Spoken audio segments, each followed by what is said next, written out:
Greetings once again. Today I want to talk about something that is, I think, ripe for public expression. People often say that there's something missing in the Western philosophical tradition, and I think that's true. The one thing that is missing is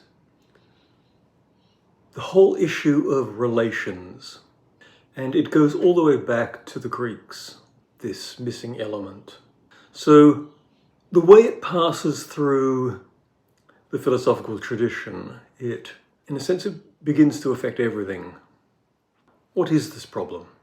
Relations are, as the name suggests, things that are not properties of objects, or often not simply properties of objects. They are to be had between objects. So the primary example of a relation is, for example, distance. We have lots of relations, mother of, son of, father of, etc., family relations. Then there are relations between people, neighbors, the neighborly relation. John is a neighbor of Mary. These relations permeate our lives. And indeed, almost everything that, is, one wants to say, an example of these relations. And yet, almost unbelievable to say, that they are not covered really by the Greeks. The Greeks, Plato and Aristotle, for example, the main philosophers that influenced Western tradition. Plato is not that interested in relations. He's interested in properties of things. For example, the property of being tall or white or black or, whatever it is that his examples are. He doesn't often rarely ever talks about relations between things. And that's an interesting omission. And the omission goes on to a lesser extent in Aristotle, but it's still there. The Greeks never really got out of the problem of treating the main issues as properties of or things attaching to individuals. The idea of relations is really not present. So, for example, in Euclidean geometry, you might think that Euclid might well have postulated a distance between points and that he might have made use of that. There is no postulate of distance in Euclid. So this brings us to a set of problems. The problems that glare most loudly in Western philosophical philosophy are problems of relations. Unless you are dealing with that problem, you are not dealing with the world as a whole. You are dealing with only parts of it. So the famous problem of universals is pretty much always treated as a problem of things with their singular properties, with their monadic properties, as we might say in logic. But the relations, we tend to assume, well, if we can deal with the monadic properties, then the relations are just going to follow from that. But we don't treat how that's going to work. We don't give a good account of how that's going to work. And mostly it doesn't work. So what are these problems that really do come to the fore with the problem of relations? Well, when you go through them, they're the really big problems of philosophy. The biggest problems of philosophy, really. Take the problem of causation. Event A causes event B. Well, that relation is an asymmetrical relation. How are we going to analyze it? How are we going to understand it? Hume was the first one who really dived into this problem, as it were, up to his neck, and came up with the most surprising conclusions, namely that The whole issue of causation, the relation between cause and effect, is not something that we can see. It's not something of which we have an impression. A necessary connection between these events is not something of which we have an impression. So, how do we come to know of it? What is this necessary connection? And Hume's argument is largely that it seems to be a chimera.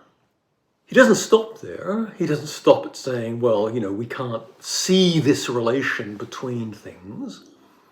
Instead, he goes on and argues that, well, there can't be such a thing as a necessary connection, so therefore it has to be something else. What is it?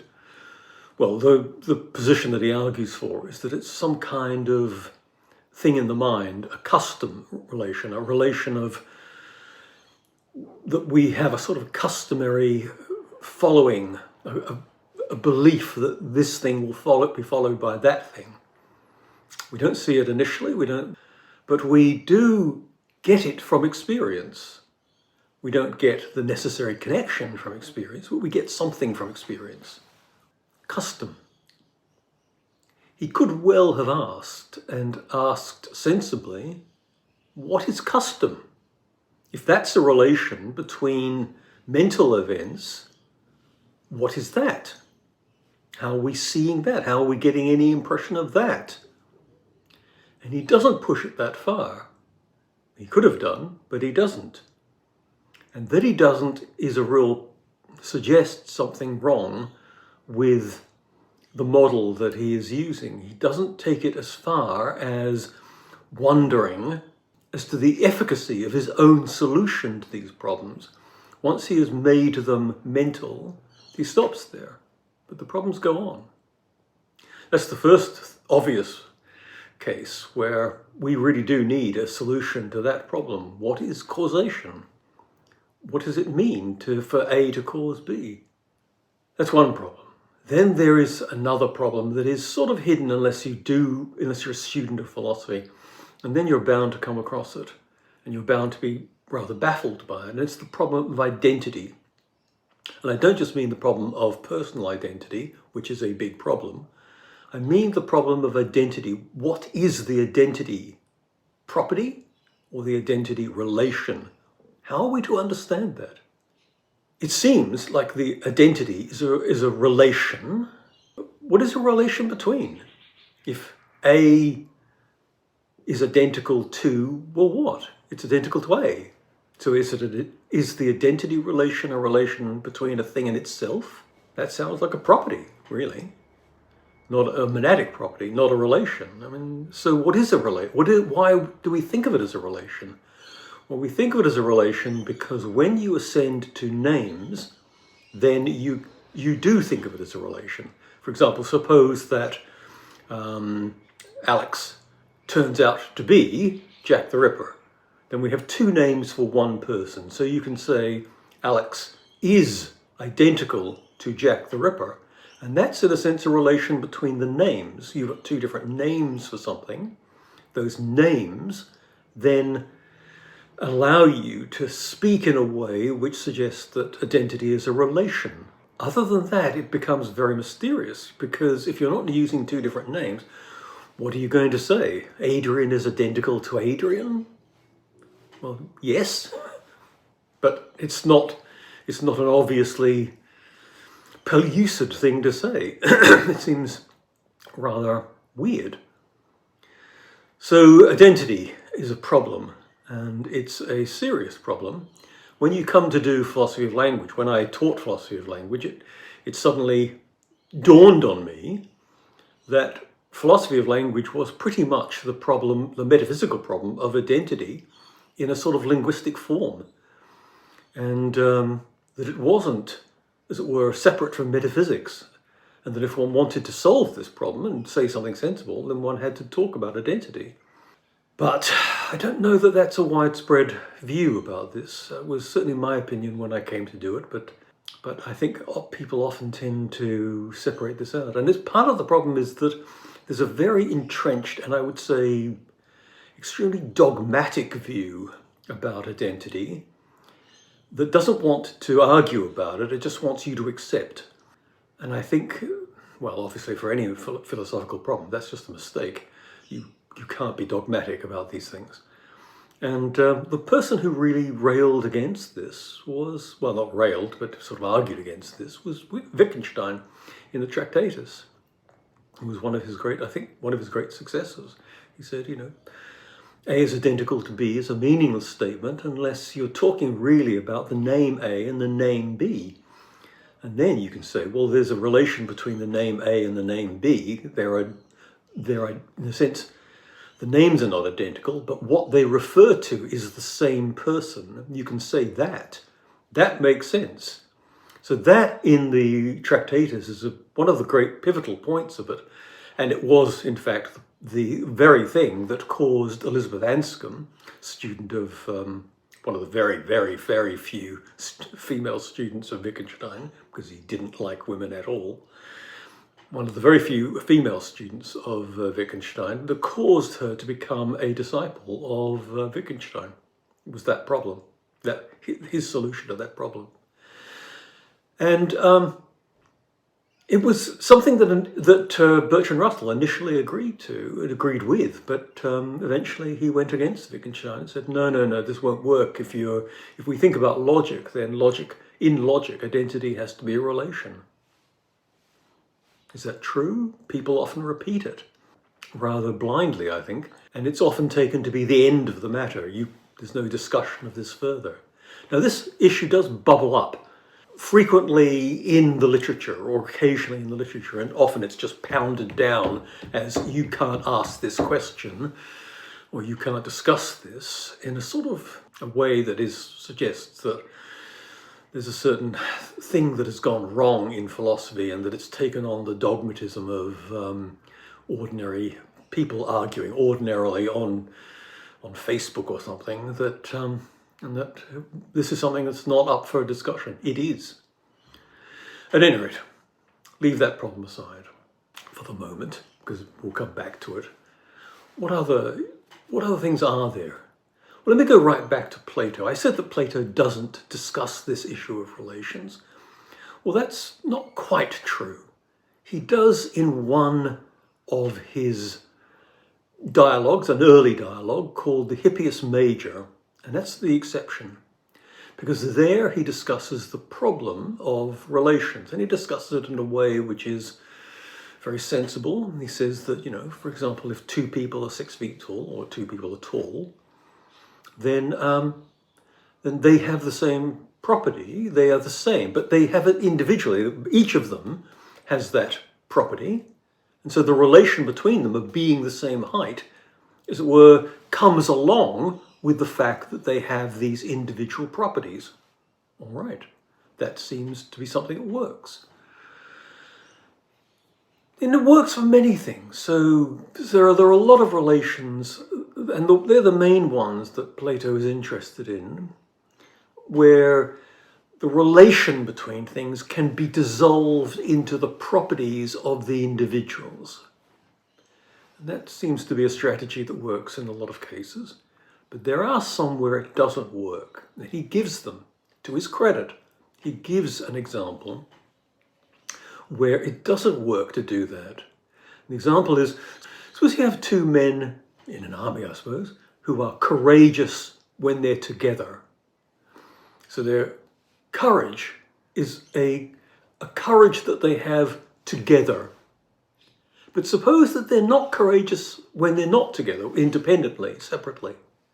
Then it doesn't quite work to say that the courage that they have is a courage of each of them separately. It's only a courage that they have when they're together. So it's a monadic property, courage, but they only have it as two individuals, and you can think of other examples. They only have it when they're together rather than separately. So that example in the Hippias Major, and if you want to track it down, it's at the end of the Hippias Major, that example suggests that, well, it's not very simple with properties, with relations. How are we going to understand that? What is it? What is going on in that instance?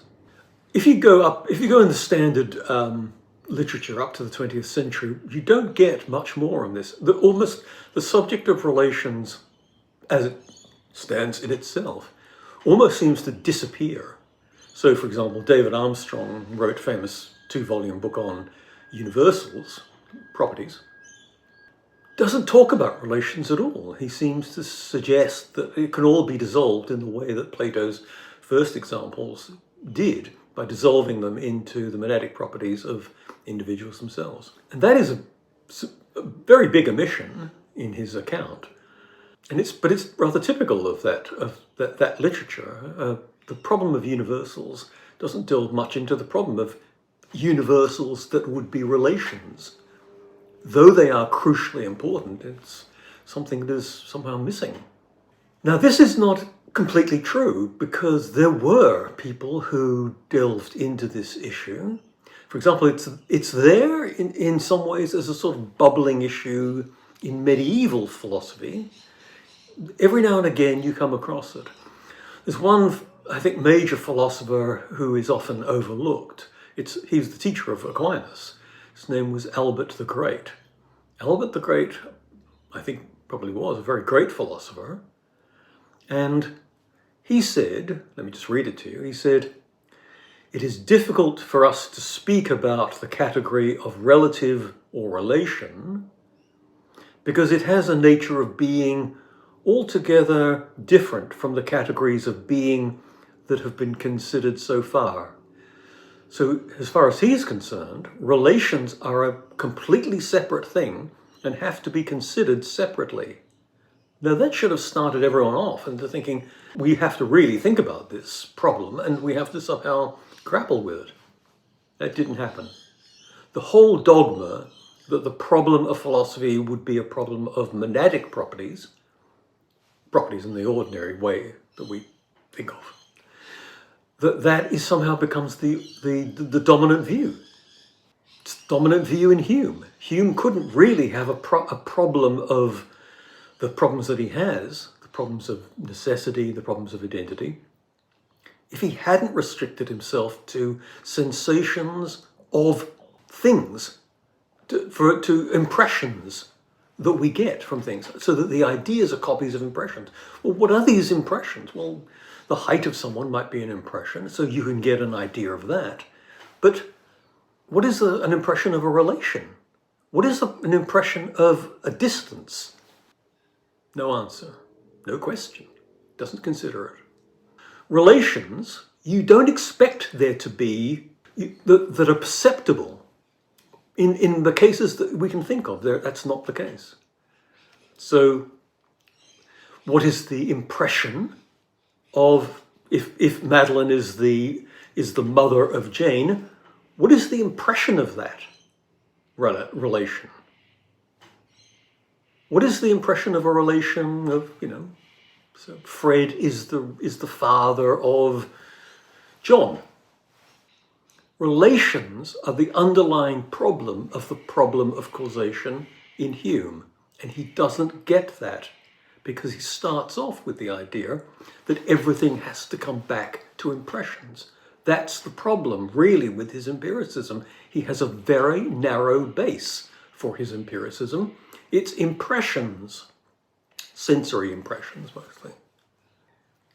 In a sense, his conclusions, his skeptical conclusions, can be derived from his starting point, his premises. It's often the case. And it is not, I think, often pointed out that is the case.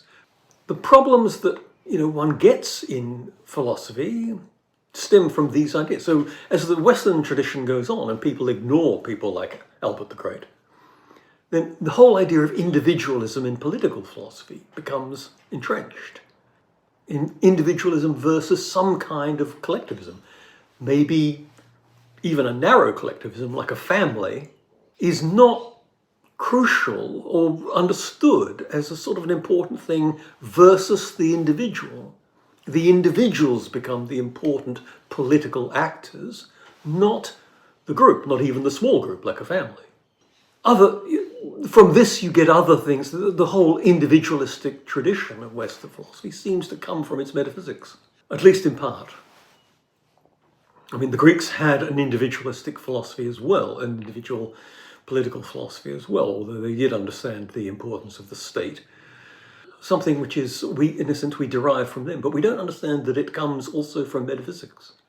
After the medieval tradition, there is this sort of gap, a large gap, in the development of philosophy, and it's not really brought to an end until the mathematician philosopher C.S. Peirce, at the very end of the 19th century, where he begins to work out, in great detail I have to say, a logic of relations. A logic of relations which is quite different from a logic of other things that we want logics of, for example, monadic properties and quantification over those. He works out a logic of relations, one paper after another, and they're very substantial papers, tries to develop a sort of symbolic relation or symbolic notation for these relations.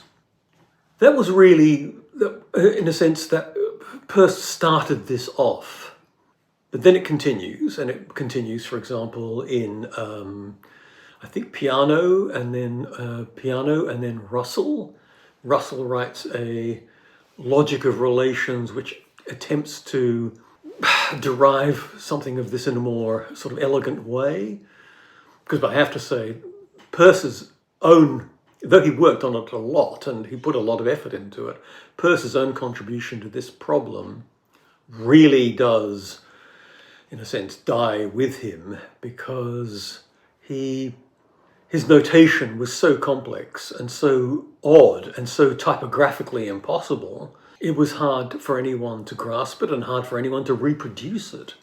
So it got forgotten to a very, very large extent. I don't think many people know even that, Peirce put a lot of his effort into this problem.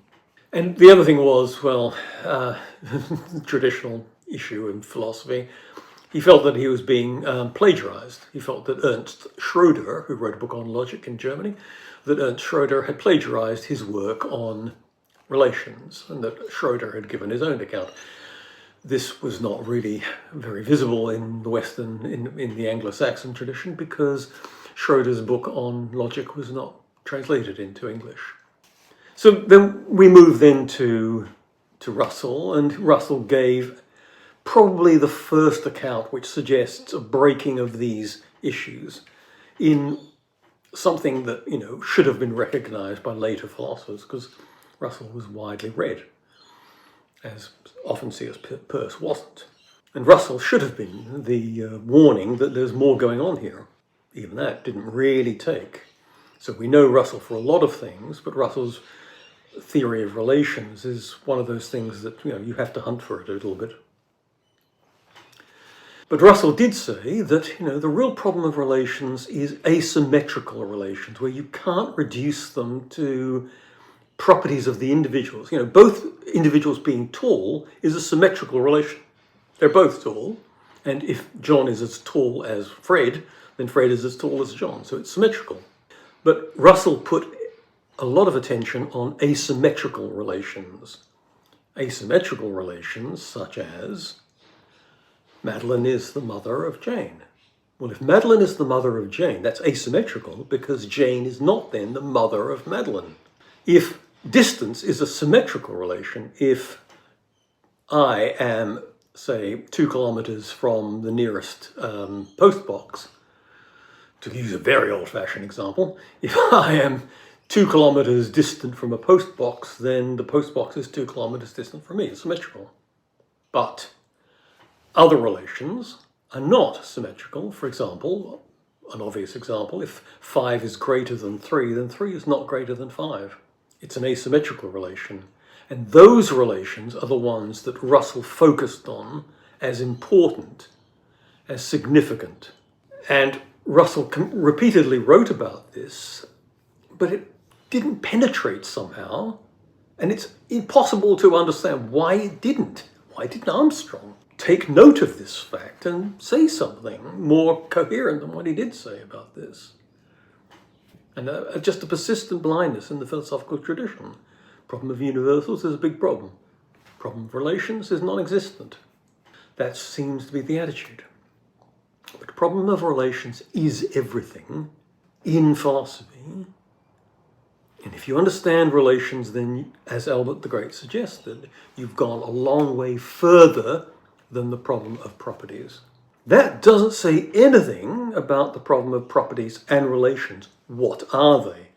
I haven't touched on that issue, but I want to say just at this end that one huge problem comes out in physics, and it took a long time for it to come out.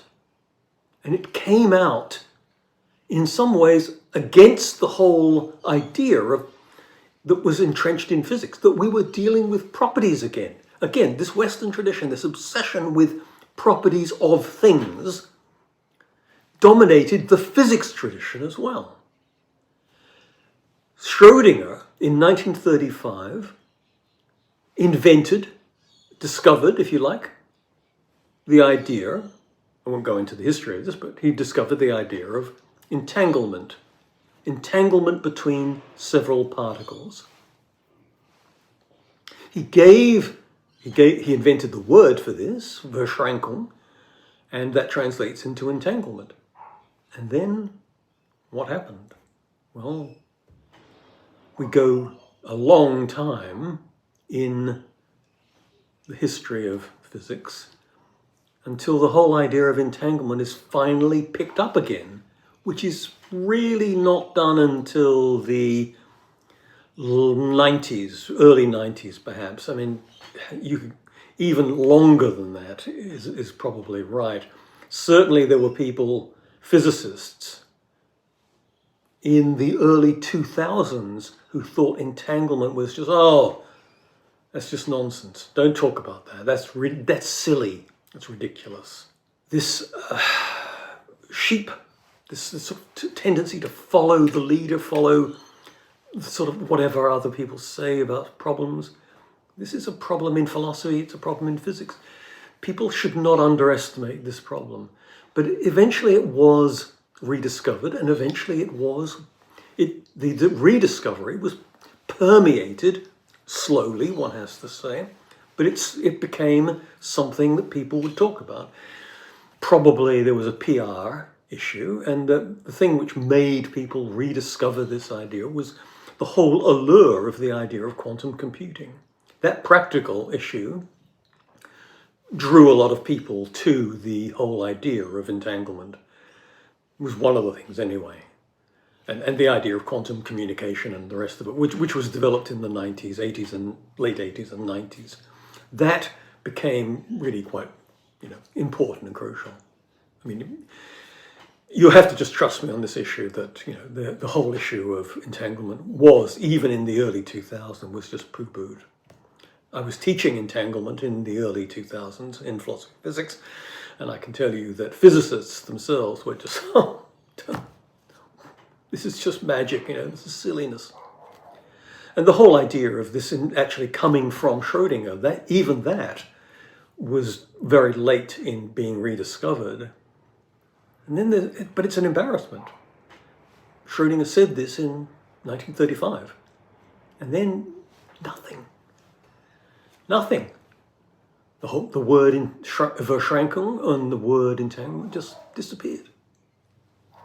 It was only after Bell and after John Bell and after those things sank in, as people began to reabsorb these ideas, as philosophers of physics began to reabsorb these ideas in the 80s, that this became something that, people talked about it again. But initially, I mean, this deserves a whole video, but initially you could be ostracized in physics for talking about these things.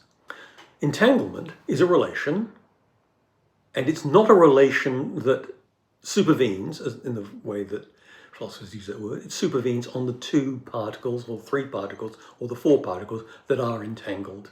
It's a relation between them that is not reducible. So it's something like the relation that Plato discovered of two soldiers who are courageous together, but not courageous separately. Entanglement is a property that multiple particles can have, and have, that doesn't supervene on their individual states in that entangled state. It's something over and above. Now, once this is understood, then you realize that there is something fundamentally, crucially important that we were always missing about the idea of relations. What could Hume have ever done with the idea of entanglement? All he could have said was, well, we don't have any impression of this entanglement, so it doesn't exist. That's a mistake. That would have been a sort of refutation of Hume if one wanted to give it. And yet, of course, he didn't know about this. And the whole idea of this being something was so difficult for physicists to take in, as also was difficult for philosophers to take in, because the entire Western tradition is based on the idea of properties and not of relations. That's crucial. Here we come to this important thing. And by the way, in terms of quantum mechanics, measurement is also a relation. And it's a relation that exists between the measurer, or the measuring apparatus, and the measured particle. So we have, in multiple places, the idea of relations as things that are important and things that are not easily understood. And I want to suggest that the reason we don't understand these things is because we haven't developed an understanding of relations. That this understanding is absent from us, and that we need to, as it were, go back to the beginnings of our tradition and to start filling it in with the idea of relations in mind. We need to redo it, in other words, going back to the hints in the Hippias Major, which, by the way, not reproduced in the other writings of Plato, but the ideas in the Hippias Major, and think, well, what can we do? Where has this led us astray, this absence of the idea of relations? Work has gone on in this matter. So, for example, there's a book that came out not too long ago. Anyway, enough to say that it's an important and useful book. That is really where I want to leave this at the moment. I'm not saying I said what I want to say about properties and relations. I haven't given an account of that. But what I want to say at the moment is this is a large hole in the Western tradition. It's such a large hole that it leaves out almost everything that one might want in the Western tradition that needs to be put back in. Go a long way to solving some of the problems that we have that look as though they're unresolvable, like Hume's problems of causation and the problems of identity and the problems of other things, individualism, the problems of etc. Even problems of motion, for example. And that's a tantalizing way to end this video. Thanks for watching, and I hope you got something out of it, and it'll be continued on. Please like and subscribe, as you always say in these videos. Please like and subscribe.